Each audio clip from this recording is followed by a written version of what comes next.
बिस्मिल्लाहिर्रहमानिर्रहीम नहमदुहु व नुसल्ली अला रसूलिहिल करीम अम्मा बाद। इंतहाई काबिल एहतराम जनाब सरदार अयाज सादिक साहब और आपकी वसातत से मुअज़्ज़ज़ अरकान ऐवान,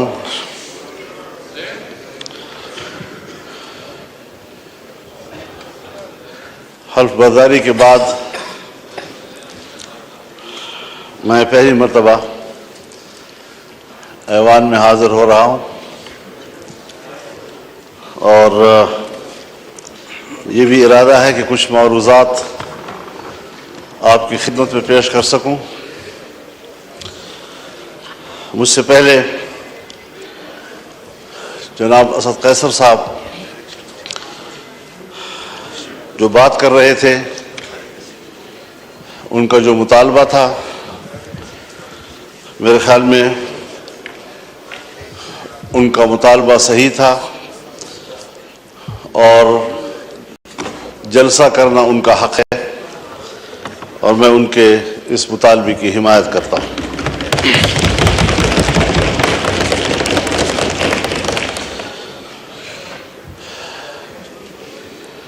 लेकिन जनाब स्पीकर, मसला यहाँ तक महदूद नहीं है कि हम जलसा कर सकते हैं या नहीं कर सकते।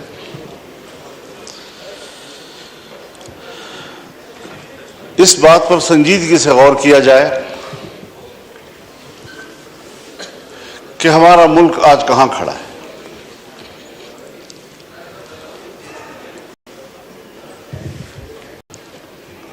हमने ये मुल्क जिस जमहूरी अंदाज के साथ बरसगीर के मुसलमानों की ताईद से हासिल किया, उनकी कुर्बानियों से हासिल किया, इस मुल्क के कायम होने में न ब्यूरोक्रेसी का कोई किरदार है और न ही एस्टेब्लिशमेंट का कोई किरदार। लेकिन इस बात को सोचा जाए कि आज अवाम कहाँ खड़े हैं और एस्टेब्लिशमेंट कहाँ खड़ी है। क्या वजह है कि मुसलसल ऐवान पर सवाल उठाया जा रहा है, हमारी अवामी नुमाइंदगी पर सवाल उठाए जा रहे हैं। क्या ये अवाम के नुमाइंदा पार्लियामेंट है या ये एस्टेब्लिशमेंट का तरतीब दिया हुआ पार्लियामेंट है? इससे कब निकलना है हमने, या मजीद धंसते चले जाना है? ये मुल्क जिसमें हुकूमत महल्लाती साजिशों की बुनियाद पर बनती थी और टूटती थी, ब्यूरोक्रेट्स फैसला करते थे आज वजीर आजम कौन है तो कल वजीर आजम कौन है। एक जमाने में मुल्क के एक सदर मुमलिकत ने अपने दौरे हुकूमत में 5 वजीर आजम तब्दील किए।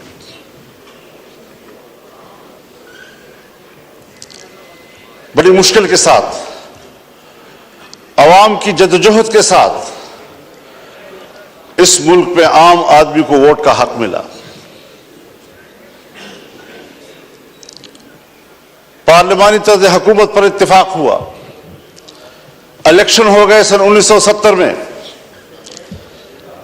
जिसे आज हम बतौर मिसाल पेश करते हैं। लेकिन इंतखाबात को बतौर मिसाल पेश करने के बाद क्या उसके नताइज पर भी हमारी नजर है,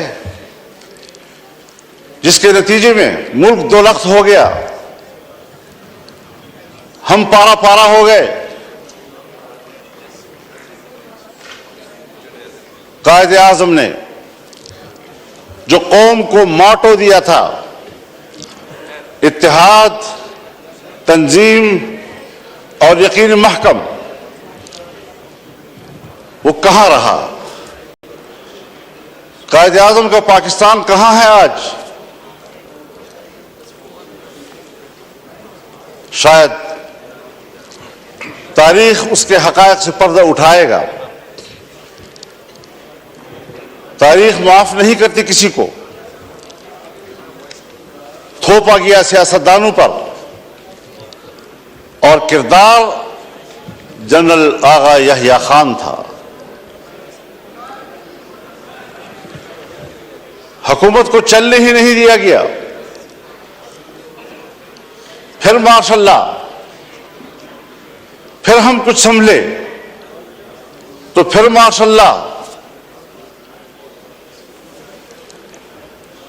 सोचना यह है कि एस्टेब्लिशमेंट हमें जो नताइज मुरत्तब करके दे, जिनको यहां पर बैठने के लिए फहरिस्त में नाम शामिल करे, उस पर कब तक आप समझौते करते रहेंगे?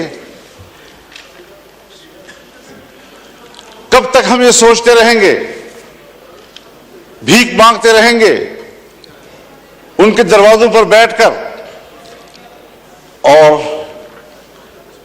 जो इलेक्शन हुए हैं, हमें तो 2018 के इलेक्शन पर भी एतराज था, आपको भी एतराज था, पीपल्स पार्टी को भी एतराज था, मुस्लिम लीग नून को भी एतराज था, मेरे बुजुर्ग बैठे हैं उनको भी एतराज था। इस वक्त भी तो मैंडेट तकरीबन वही है, कुछ थोड़ा आगे पीछे। इसी मैंडेट के साथ उस वक्त धांधली क्यों थी और इसी मैंडेट के साथ आज धांधली क्यों नहीं है? हज़रत, मुझे शर्म आती है, शायद मैं कुछ अपनी गुफ्तगू में ऐसी बातें कहूं जो आप समझेंगे कि मैं तजावुज कर रहा हूं, लेकिन सियासी आदमी, उसे बात करनी होती है। सियासतदान मालूमात की बुनियाद पर बात करता है, पब्लिक में बात करे, पार्लियामेंट में बात करे। खुदा करे ये खबर गलत हो, लेकिन हमारी मालूमात ये हैं कि इस बार तो बाकायदा असेंबलियां बेची गई हैं और असेंबलियां खरीदी गई हैं। कौन इन असेंबलियों को और इन ऐवानों को अवाम का नुमाइंदा पार्लियामेंट कहेगा? किस तरह हमारा ज़मीर मुतमईन है यहां पर बैठने में?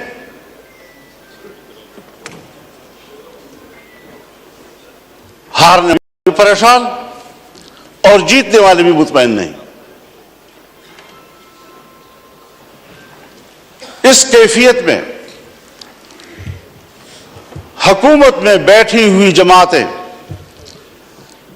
जो हमारे लिए मुहतरम भी हैं, हमारे हम सफर रहे हैं, हम उनके उन जद्दोजहद की कदर करते हैं, लेकिन उन्हीं की जमातों के अंदर उनके सीनियर लोग मजबूर हैं कि वो अपनी ही मैंडेट को मुस्तरद कर रहे हैं, उस पर एतराजात उठा रहे हैं। सिर्फ अपोजिशन की बात नहीं है, हम देख भी रहे हैं, हम सुन भी रहे हैं। तो जमहूरियत आज कहां खड़ी है?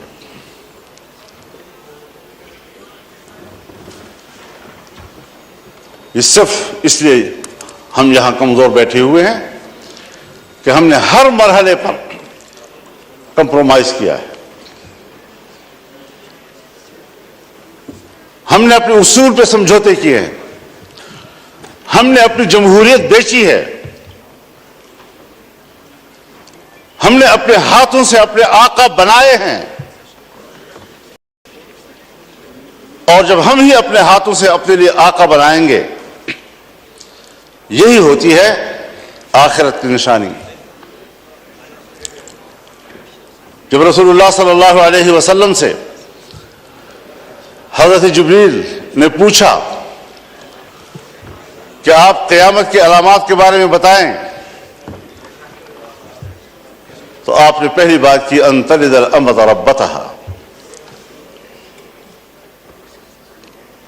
कि माएं अपने लिए मालिकाएं जनेंगी, यानी बेटियां मालिक बन जाएंगी और मां को नौकर और घर की मजदूर की तरह देखेंगी। इस मिसाल से आप खुद समझ लें कि जो आपके मातहत होने चाहिए थे, जो आपके हुक्म पर चलने चाहिए थे, वो आज हमारे आका और उनके हुक्म पर हम चल रहे हैं। हम यहां पर एक कानून पास नहीं कर सकते। जनाब स्पीकर साहब, आप गवाह हैं, आप गवाह हैं, आपकी पूरी जमात गवाह है। हमने एक इजलास में एक कानून साजी पे बात की, उसके लिए कमेटी बनी, वज़ीर कानून के निगरानी में मियां शहबाज शरीफ साहब निगरानी कर रहे थे ऊपर से। हमारा इत्तेफाक हुआ दीनी मदारिस, उनके विफाक हुकूमत के दरमियान उस मसौदे पर इत्तेफाक हो गया। इत्तेफाक राय के बावजूद असेंबली में नहीं आ रहा, इसलिए कि इजाजत नहीं है। करते करते बिल आखिर असेंबली में आया वो, और आया तो ख्वांदगी के दौरान रोक दिया गया और पास नहीं होने दिया। हम पार्लियामेंट हैं, हमने इस पर इत्तेफाक राय किया, असेंबली तक में ले आए, पेश हो गया, पहली ख्वांदगी हो गई और बिल आखिर उसको ड्रॉप करना पड़ा। इतना जरूर हमें पता चल गया, और मैंने शहबाज शरीफ साहब से कहा कि हमें इतना पता चल गया है कि कसूर आपका नहीं है, कौन रुकावट है हमें मालूम हो गया। बस इतना ही चाहिए था। हम कानून साजी का भी इख्तियार नहीं रखते, हम अपनी मर्जी से कानून भी नहीं बना सकते। इस पार्लियामेंट की रुकनीत पर हम फख्र करते हैं और हम समझते हैं वीवीआईपी वर्क है।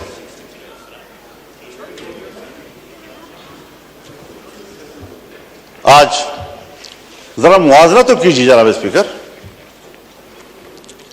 हिंदुस्तान और हम एक ही दिन में आजाद हुए। 15 अगस्त 1947 को सुबह 8 बजे दिल्ली में लॉर्ड माउंटबेटन ने इंडिया के गवर्नर जनरल का हल्फ उठाया और कराची में कायद आज़म मोहम्मद अली जिन्नाह ने हल्फ उठाया। एक ही दिन हम आजाद हुए। आज वो दुनिया की सुपर ताकत बनने के ख्वाब देख रहा है और हम दिवालियापन से बचने के लिए भीख मांग रहे हैं कि डिफॉल्ट न हो जाए हम लोग। ये किसके हाथों, कौन जिम्मेदार है उसका? घूमते फिरते फिर आएगी बात, सियासतदान जिम्मेदार, हुकूमत नाकाम है। दीवार के पीछे जो कुव्वतें हमें कंट्रोल करती हैं, जिनके बागडोर हमारे उनके हाथ में हैं, फैसले तो वो करें और मुंह हमारा काला करें, अवाम हमें गालियां दे, जिम्मेदार हमें ठहराएं। ये कौन सी सियासत है? हम कहां इस मुल्क को ले आए हैं कि आज आपका एक एक बच्चा 25 करोड़ आबादी का, वो 2 और 3 लाख तक का मकरूज हो चुका है। खुश होते हैं IMF ने नया किस्त जारी कर दिया, नया किस्त 1 लाख 1.5 लाख का, करोड़ 1 अरब 1.5 अरब का होता है। लेकिन आपको कर्जे कितने देने हैं? अपनी पैदावार किधर है हमारी? अपनी सलाहियत किधर है हमारी? हमने मुल्क को जुमूद का शिकार बना दिया है और कौमें जब जमूद का शिकार होती हैं तो फिर वो गिरती हैं, वो तरक्की नहीं कर सकती। फिर जरा हिसाब लगाएं, जिस हिंदू को हम सारे अलकाब देते हैं, सारे बुरे अलकाब उनके, सारे अच्छे अलकाब हमारे, लेकिन नतीजे के लिहाज से कारकर्दगी की बुनियाद पर जरा उसका भी तजिया कर ले, अपना भी तजिया कर ले। घर में बैठे हुए हैं हम लोग, हम अवश्य से बात कर रहे हैं, क्यों एक दूसरे से बात छुपा रहे हैं? ये सारी वो चीजें हैं। हमने मुल्क हासिल किया इस्लाम के नाम पर। आज पाकिस्तान दुनिया में एक सेकुलर स्टेट का रूप धा चुका है। कहां है ला इलाहा इल्लल्लाह? 1973 में हमारा आईन बना, 1973 में इस्लामी नजरियाती कौंसिल बने, 1973 से आज तक तमाम कवानीन का जायजा लिया गया। अगर कोई खिलाफी इस्लाम कानून मौजूद है तो कुरान और सुन्नत के मुताबिक कानून की सिफारिश की गई, सिफारिशात की रिपोर्टें ऐवान में आ गई, लेकर दी गई। कोई आप एक निशानदेही बहैसियत स्पीकर कर सकते हैं कि सन 1973 से लेकर आज तक उस काउंसिल की सिफारिशात पर इस पार्लियामेंट ने एक कानूनसाजी भी की? एक। इसीलिए कि जिन लोगों को ऐवान में लाया जाता है, जिन लोगों से ऐवान भर दिए जाते हैं, उनको कुरान सुन्नत से कोई दिलचस्पी नहीं है, पाकिस्तान के नजरिए से कोई दिलचस्पी नहीं है। कैसे आप दुनिया में शनाख्त कराएंगे अपनी कि हम एक इस्लामी मुमलकत है? आपका आईन कहता है कि हाकिमियत अल्लाह रब्बुल आलमीन की हुई, और हम रूए जमीन पर अल्लाह की नियाबत करते हुए अवाम के नुमाइंदे रूए जमीन पर अपने मुमलकत में अल्लाह की नियाबत करते हुए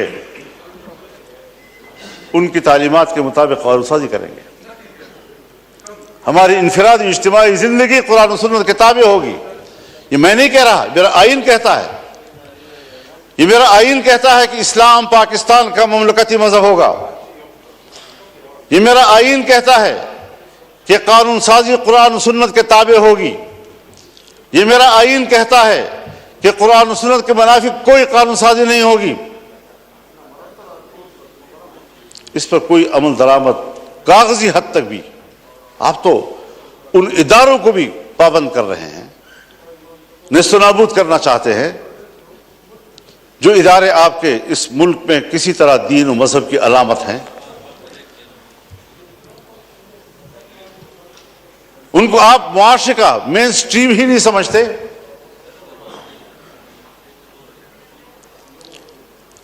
तो जिस नजरिए पर मुल्क कायम हुआ था 75 साल में, उसका भी जरा हिसाब लगा ले आप कहां खड़े हैं। और मुमकिन है बहुत से लोग समझे कि मजहब नहीं है तो कोई चीज नहीं, कोई मसला ही नहीं है। लेकिन बहुत से लोग हैं जो जमहूरियत की बात तो करते हैं, मजहब की बात भला ना करें, जमहूरियत की बात तो करते हैं। तो हम सब मिलकर सोचें जरा कि जमहूरियत किधर है हमारी।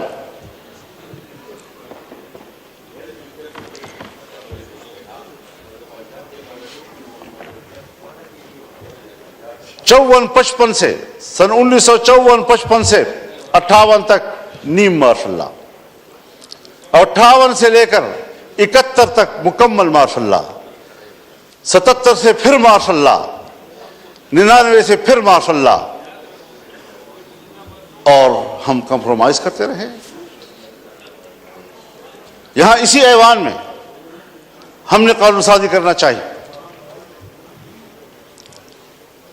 चीखते रहे हम लोग कि साहब ये जो कुछ आप कर रहे हैं कुरान और सुन्नत के खिलाफ है, किसी ने नहीं सुनी। तो जमहूरियत कहां है आपकी? इलेक्शन आपके ढोंग, असेंबलियों की कोई कदर कीमत नहीं।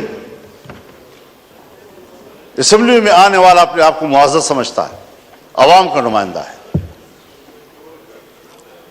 आपके कागजात में उसका जो प्रोटोकॉल है वो वीवीआईपी का है, उसके मराहत होते हैं।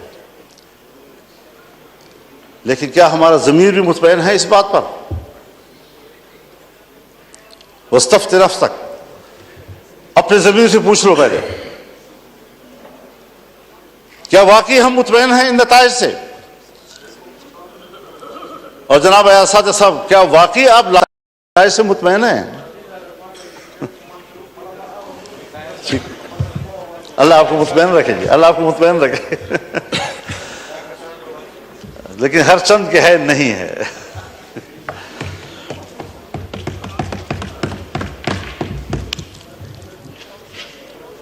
मईशत की क्या सूरत हाल रखती है? कर्जों पे हम जिंदगी गुजार रहे हैं, वसाइल के करीब तक नहीं जाते। अमन और अमान नाम का कोई चीज नहीं है। मुल्क को किधर ले जा रहे हैं आप लोग?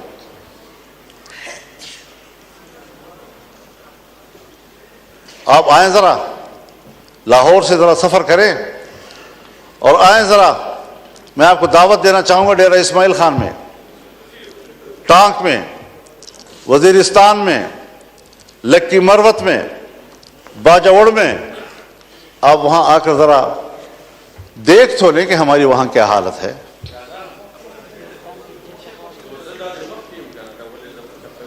हमें तो इलेक्शन में निकलने ही नहीं दिया गया।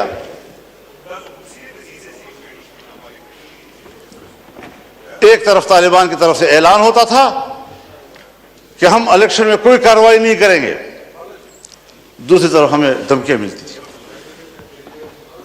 फिर इधर से हमें चिट्ठियां मिलती थी कि आप, थ्रेट लेटर आ जाती थी कि आप ले जाएंगे। पब्लिक से राब्ता ही नहीं करने दे रहे थे। और जो ही इलेक्शन गुजरा, सारे थ्रेट लेटर बंद, खत्म हो गए, खैर खैरियत हो गई। अब न वहां हमें कोई कत्ल करने वाला है, न कोई दहशतगर्द है, न कुछ है। लेकिन ये बात जो हमारे उन इलाकों से मुताल्लिक लोग हैं या बलूचिस्तान से मुताल्लिक लोग हैं,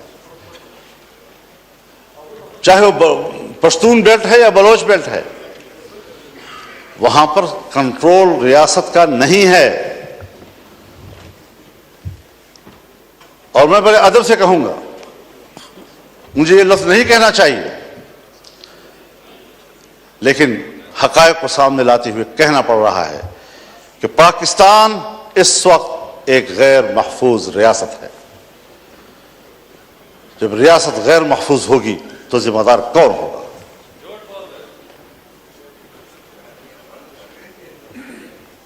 दहशतगर्दी के खिलाफ लड़ने की पॉलिसी बनाई जनरल मुशर्रफ साहब के दौर में। जो अमेरिका ने कहा वो हम पे मुसल्लत कर दिया गया, और आज तक उस पॉलिसी में कोई फर्क नहीं आ रहा। ऑपरेशंस हुए, तालिबान का खात्मा कर दिया, दहशतगर्द खत्म हो गए। आज उससे कई गुना ताकतवर बनकर कैसे आ गए?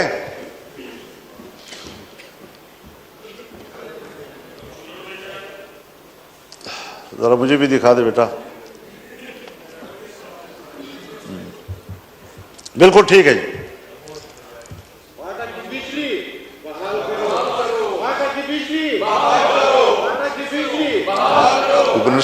जी मौलाना साहब, जी मौलाना साहब, बस वो बोलिए हमारे।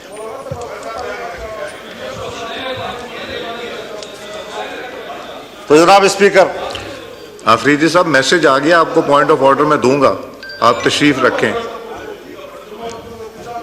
मैसेज हो गया आफरीदी साहब, मैसेज हो गया। आपकी जमात ने नाम नहीं लिखा था, मैंने आपका नाम लिखा है, और ये इंपॉर्टेंट इशू है। मैं इसको टेकअप करूंगा। अभी मैं MQM के दोस्त को दूंगा, फिर आपको दूंगा। जी मौलाना साहब। हाँ तो करना।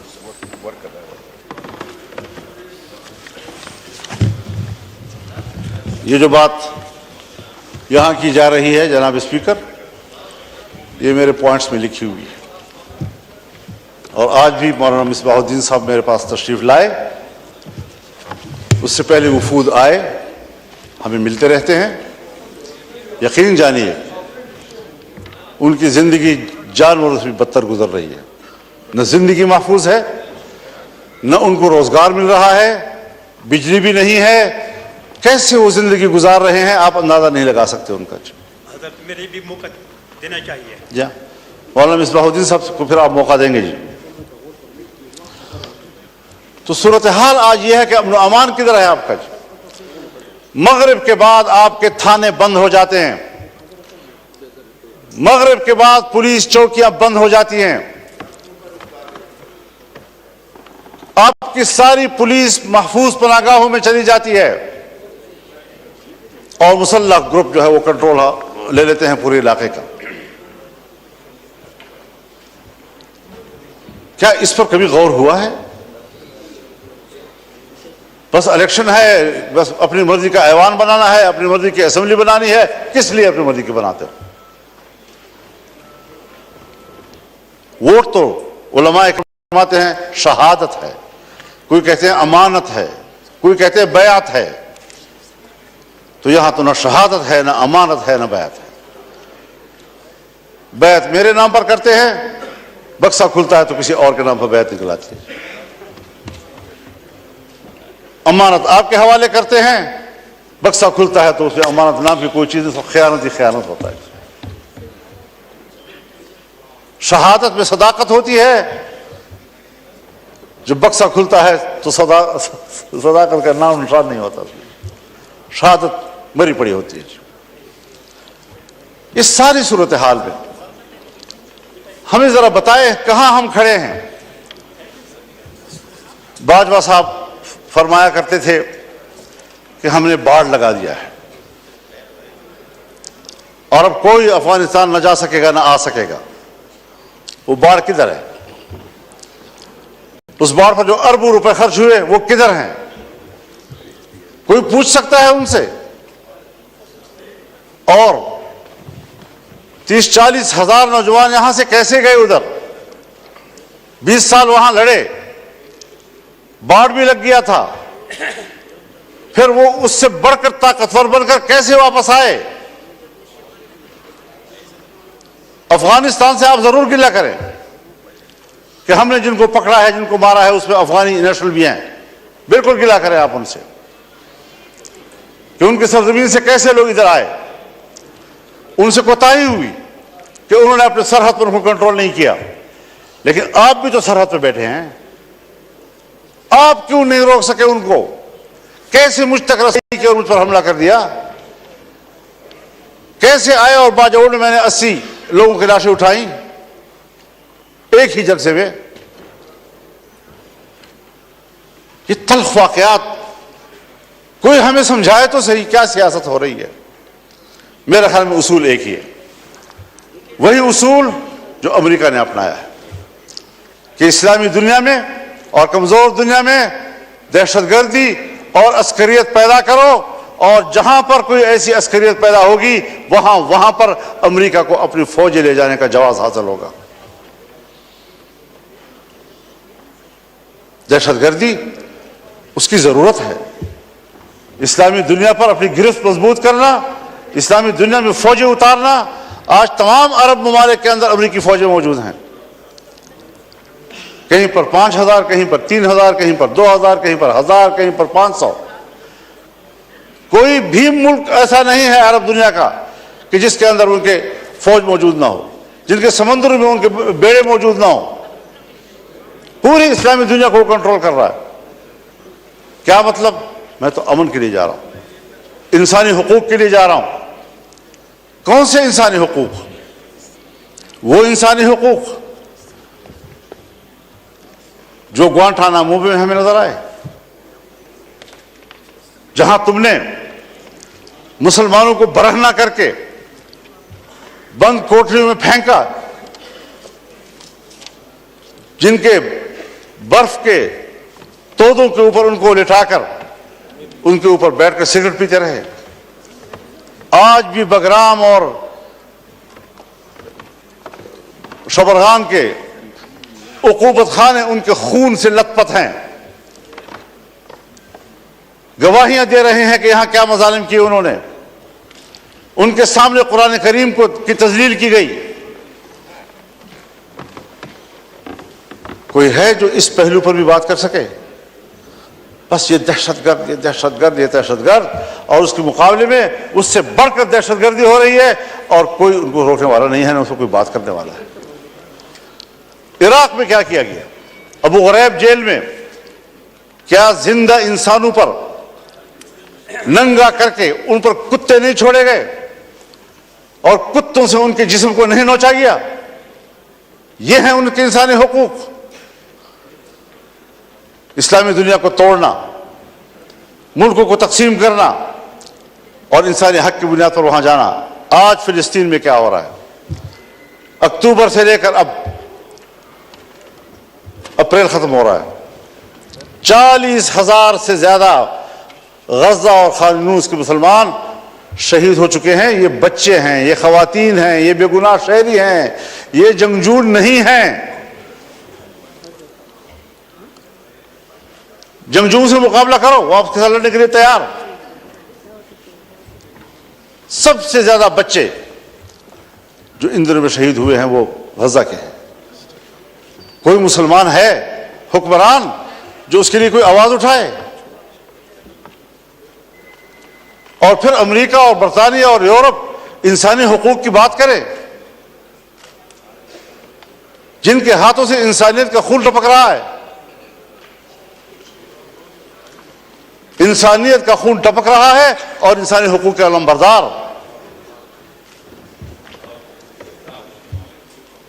मैं किसके हाथ पे अपना लहू तलाश करूं? हर तरफ खून ही खून और हम उसमें जिंदगी गुजार रहे हैं। और अगर मुल्क के अवाम या अवाम के नुमाइंदे कोई किरदार अदा कर सकते हैं तो उसके इलेक्शन का यह हशर कर दिया जाता है जो हम देख रहे हैं। तो जरा इस हवाले से हमें अपनी तारीख को भी देखना चाहिए, हमें आने वाला मुस्तकबिल ठीक कर लेना चाहिए। यह क़ियादत का मसला है, यह क़ियादत का मसला है। मैं तो आज भी कहता हूं और हमदर्दी की बुनियाद पर कहता हूं, जनाब मियां नवाज शरीफ साहब से भी और जनाब शहबाज शरीफ साहब से भी और अपने बरखुरदार बिलावल ज़रदारी साहब से भी कि अवाम के लोग हो, चलो इकट्ठे अवाम में जाते हैं, छोड़ो इस इक़्तिदार को, आए इधर बैठें और अगर वाकई लार्जर ग्रुप पीटीआई है दे दो उनको हुकूमत।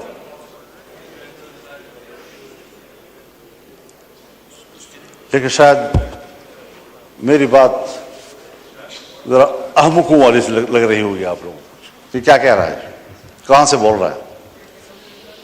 आज भी वक्त है समझने की, लेकिन हम समझने के लिए तैयार नहीं है। हम नौकरी करने के लिए तैयार हैं।